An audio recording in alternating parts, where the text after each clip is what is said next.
Les animaux de la forêt ont leurs propres moyens de se protéger du froid. Les pandas géants possèdent une épaisse fourrure et ont de la graisse sous la peau. C'est un peu comme porter un manteau de fourrure.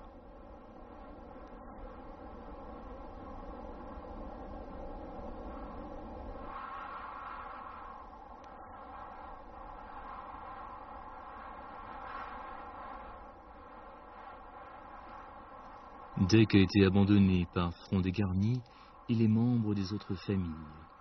Vieux, faible et blessé à la patte l'automne dernier, il a complètement perdu la force de combattre.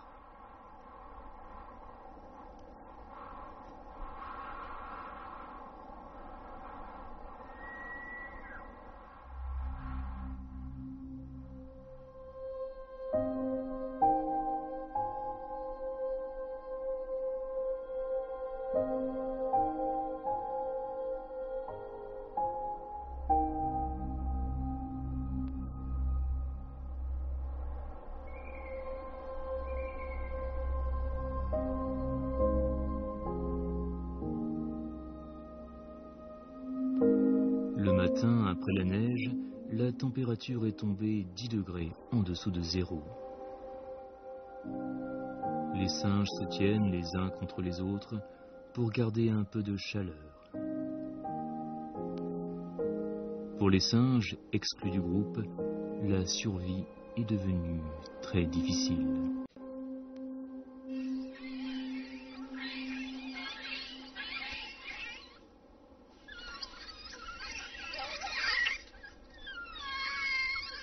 Yuen Yuen prend Petit Yuen pour chercher de la nourriture à même le sol enneigé.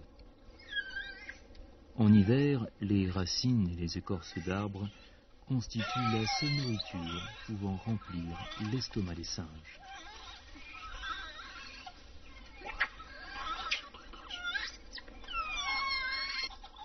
Yuen Yuen ne produit plus de lait.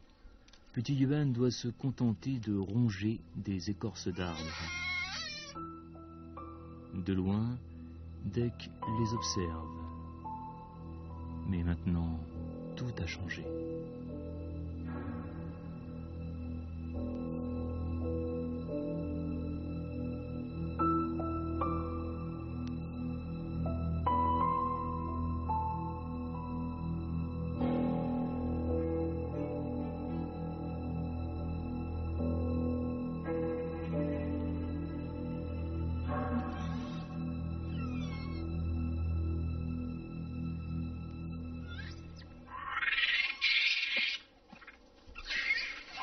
Front des Garnis a pris la place de Dec.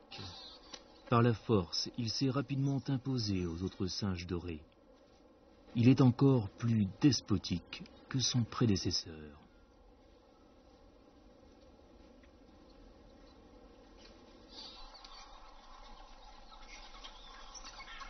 La plupart des animaux de la montagne migrent en fonction des changements de climat.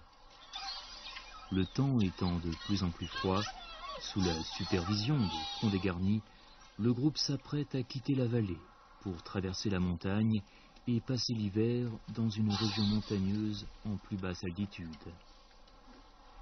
Au retour du printemps, quand les températures remonteront, ils reviendront à nouveau ici. Le groupe de singes prend le départ et Dec reste au loin, sans bouger.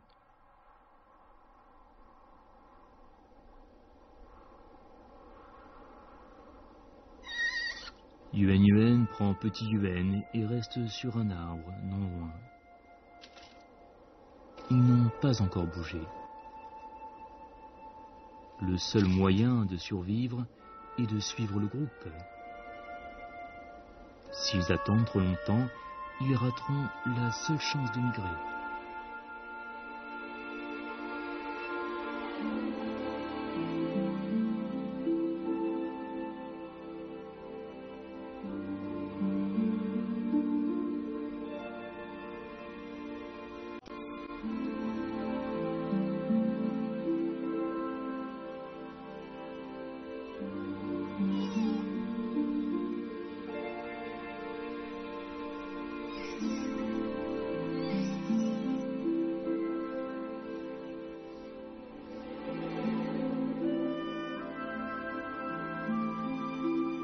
Afin de survivre, Yuan Yuan prend Petit Yuan pour rejoindre le groupe. La silhouette de Dec disparaît peu à peu derrière eux.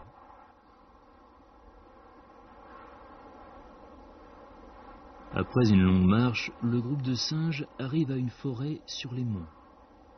C'est ici qu'ils passeront l'hiver.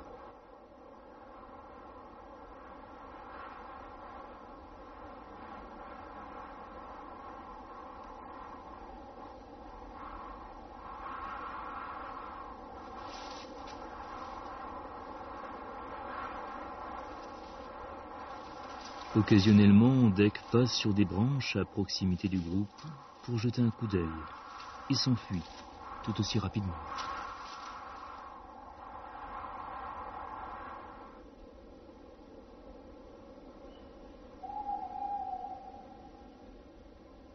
Les nuits d'hiver sur les monts Qinling sont longues et difficiles. Au fond de la forêt, les jeunes âmes expérimentent pour la première fois la dureté de l'hiver. Et peut-être pour la dernière fois.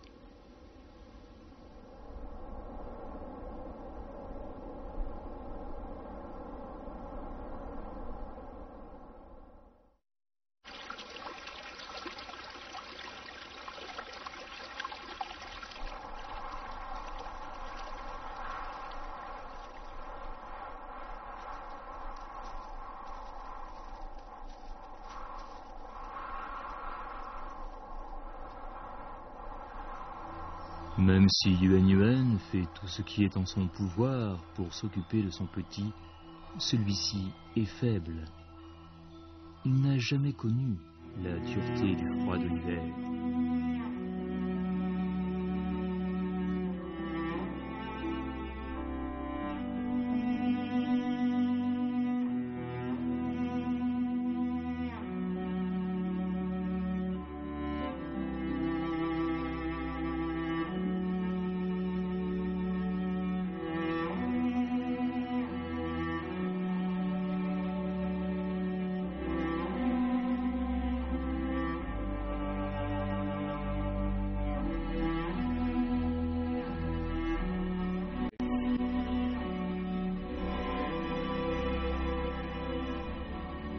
Plusieurs jours plus tard, Yuan Yuan reste à côté du corps sans vie de Petit Yuan. C'était son premier petit.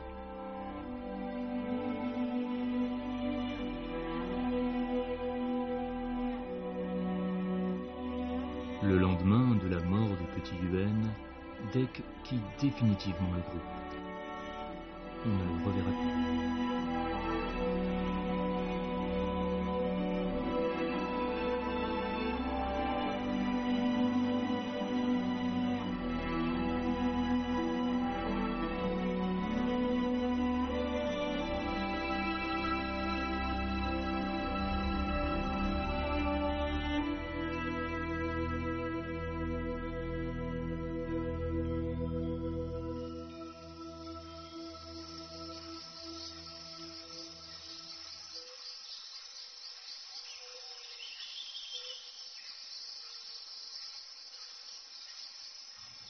Deux années plus tard, Yuan Yuan est à nouveau maman.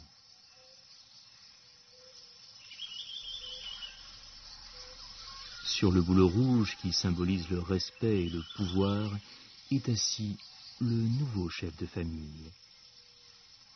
Nouveau mari de Yuan Yuan, père de son nouveau-né, front dégarni.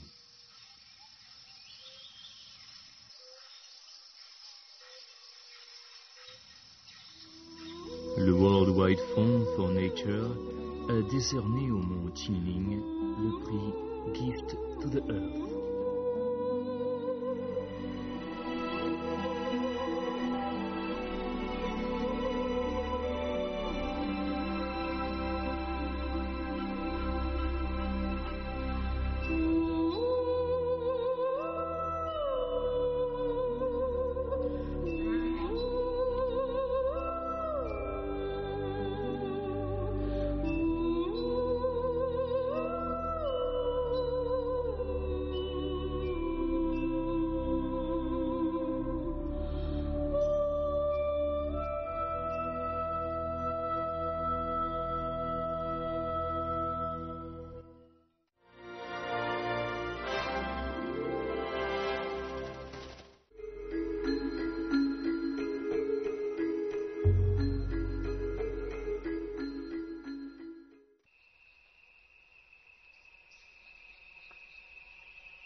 À la tombée de la nuit, un insecte rampe lentement sur une branche, à la recherche de nourriture.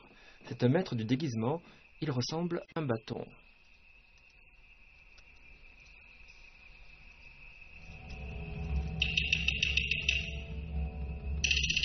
Mais une fourmi rouge tout près le reconnaît quand même. La fourmi continue de vaporiser un produit chimique dans l'air. Elle appelle ainsi les autres fourmis. Les fourmis envisagent de chasser le plus long insecte au monde. Les mandibules sur leur tête, comme autant de faucilles, agrippent fermement l'insecte bâton. Pendant ce temps, les abdomens des fourmis commencent à sécréter de l'acide formique. La substance chimique peut paralyser leur proie.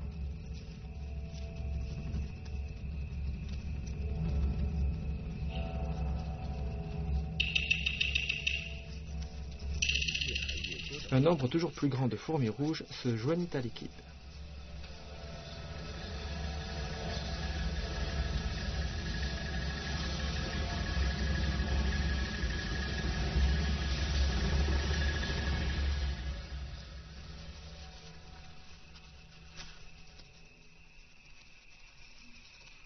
La proie géante finit par mourir sous les assauts renouvelés. Dans cette forêt en apparence paisible, de telles scènes ont lieu tous les jours.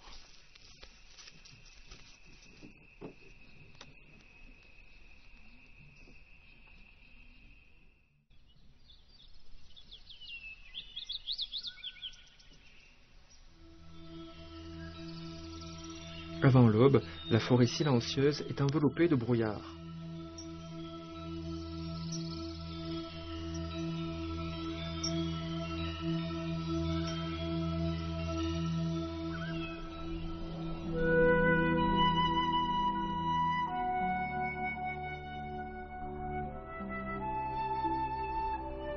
Les nuages dérivent dans le ciel de la mer du Sud jusqu'à l'île de Hainan et viennent survoler la plus grande forêt vierge tropicale de Chine.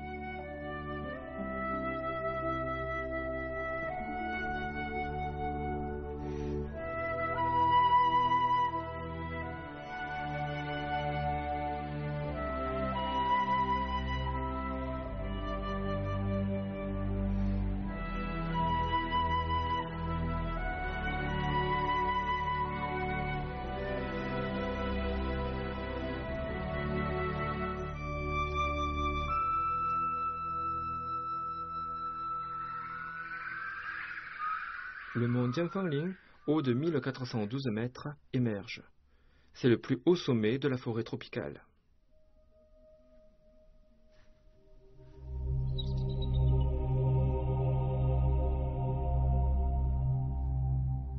La forêt tropicale entourant le mont Dianfangling abrite 15% des types de plantes présentes en Chine, 104 types de reptiles et 76 espèces animales. C'est pourquoi les biologistes l'appellent la banque génétique de la flore et de la faune tropicale de l'hémisphère nord.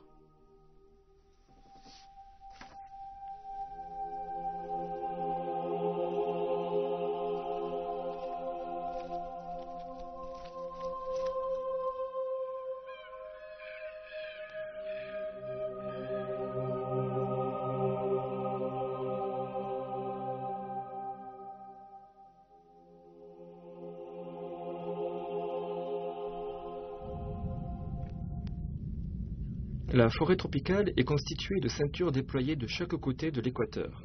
Elle s'étend jusqu'aux tropiques du Capricorne et du Cancer. Sur le territoire chinois, les endroits qui se situent dans cette zone incluent l'île de Hainan, Xishuangbanna dans le Yunnan, le sud-est du Tibet et quelques régions du Guangdong, du Guangxi et de Taïwan.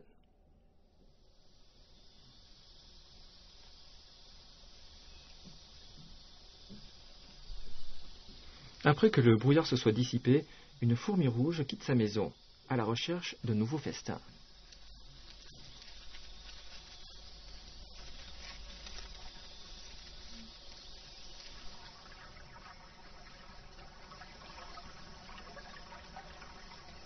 Au sommet d'un maduka de Hainan ou de 20 mètres et près d'un petit cours d'eau, cette chose entourée de feuilles d'arbres est la maison des fourmis rouges.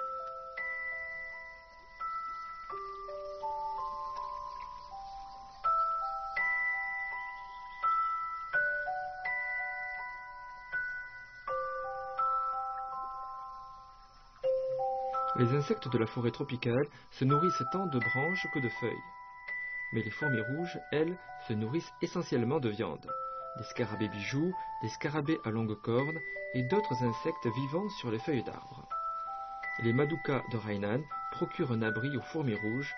En retour, les fourmis protègent l'arbre contre les attaques des insectes mangeurs de feuilles d'arbres.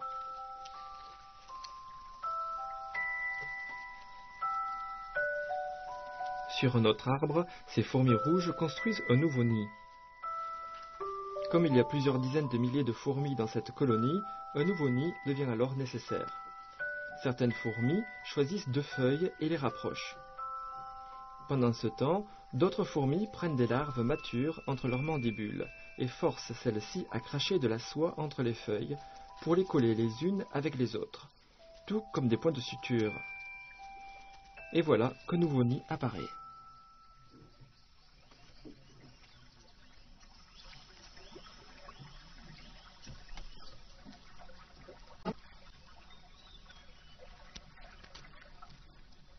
Pendant la construction du nid, chaque type de fourmi effectue un type de travail spécifique et coopère avec les autres types de façon ordonnée. Un nid est enveloppé de différentes couches, à l'intérieur comme à l'extérieur. Il faut un jour ou 2 pour finir un nid. Les fourmis rouges sont aussi appelées les fourmis tisserandes.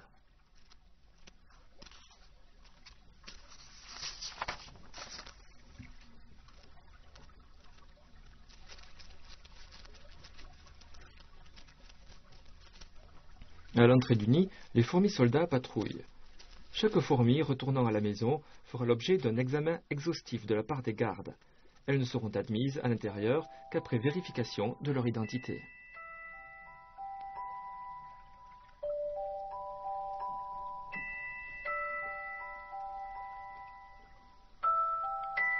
Les fourmis ouvrières tissent, d'autres rassemblent les troupeaux. Leur garde-manger est sur un autre arbre, plus petit, pas très loin de leur maison. Le puceron a dans la bouche une aiguille qui peut percer la surface des plantes et sucer les substances nutritives.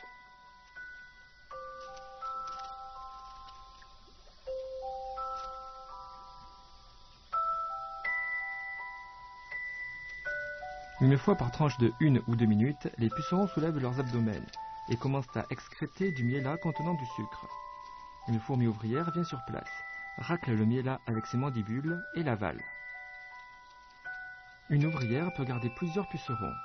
Elle va et vient entre les pucerons et racle le miella, comme le font ces gens qui traient les vaches.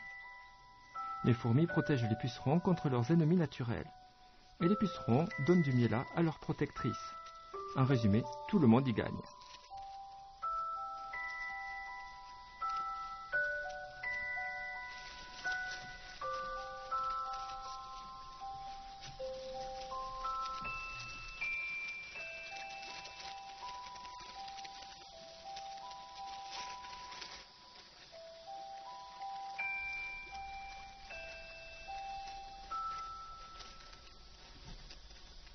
Quand elles ont fini de jouer les bergères, les fourmis rouges reviennent et font sortir le miella de leurs abdomens. Elles ne garderont que 20% du miella collecté pour elles-mêmes et partageront les 80% restants avec leurs congénères.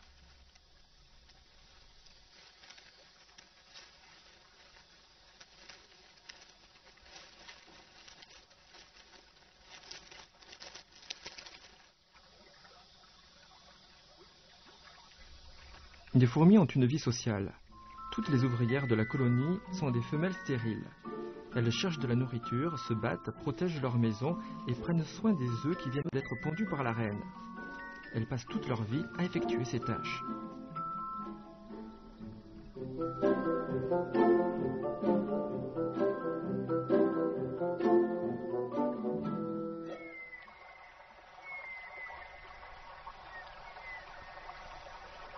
La plupart des arbres du mont Jianfengling sont des arbres à feuillage persistant.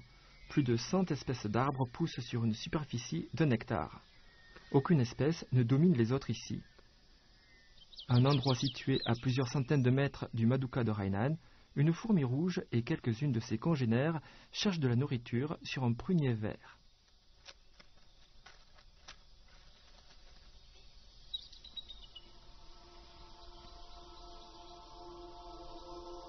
Dans cette forêt, les pruniers verts et les opéas sont les deux seules plantes appartenant à la famille des Dipterocarpacées.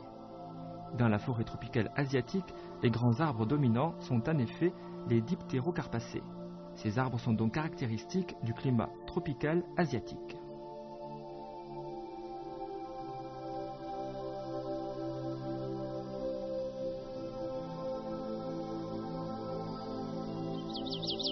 À Xishuangbanna, dans la province du Yunnan, ce qui caractérise la forêt tropicale, c'est un autre Dipterocarpacé, un arbre très grand appelé Parachorea chinensis. Le plus haut mesure 80 mètres. C'est l'arbre le plus haut de la forêt tropicale asiatique. À Xishuangbanna, ces arbres occupent près de 47 000 hectares. Nous avons sous les yeux une forêt vierge tropicale bien préservée. Très haut dans le prunier vert, les graines qui arriveront bientôt à maturité se balancent dans le vent. Dans quelques jours, elles passeront de cette couleur violette-rouge à une couleur noisette. Cela veut dire que de nouvelles formes de vie sont en train de croître. Mais, de l'état de graine à celui de grand arbre, le processus peut prendre plus de 100 ans.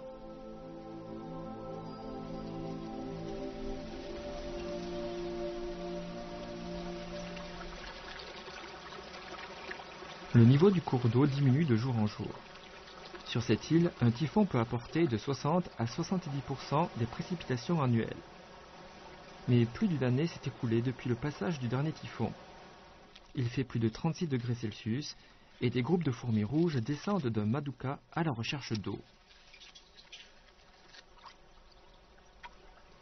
Même les singes doivent aller plus loin pour trouver un point d'eau.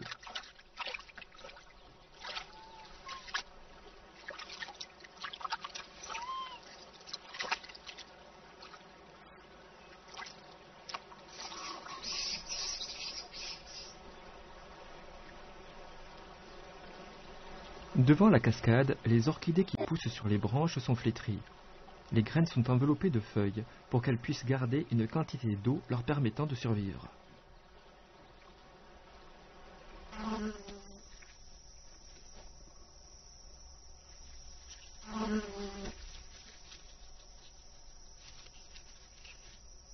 À l'instar des fourmis rouges, les guêpes utilisent leurs mandibules pour ramener de la boue à la maison. Elles construisent leur nid souterrain pour se protéger des pluies saisonnières.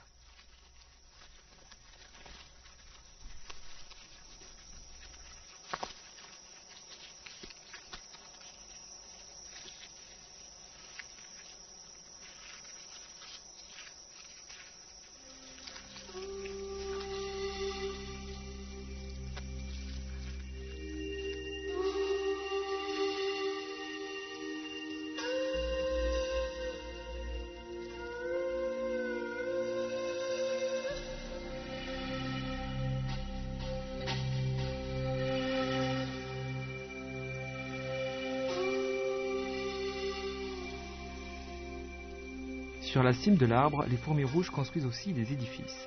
Le dernier nid est terminé.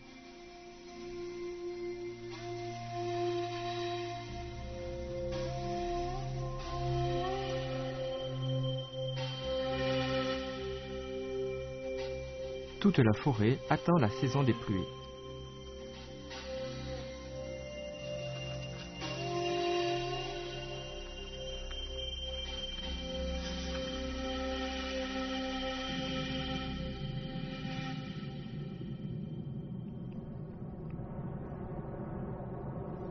De mai à octobre, c'est la saison des pluies sur l'île de Hainan. De la vapeur d'eau s'échappe toute l'année de la mer du Sud. Elle voyage et descend le long du Dianfengling. Des nuages et du brouillard entourent le sommet de la montagne. Avant cela, comme la quantité de pluie a été inférieure à l'évaporation, la forêt vit sa saison sèche.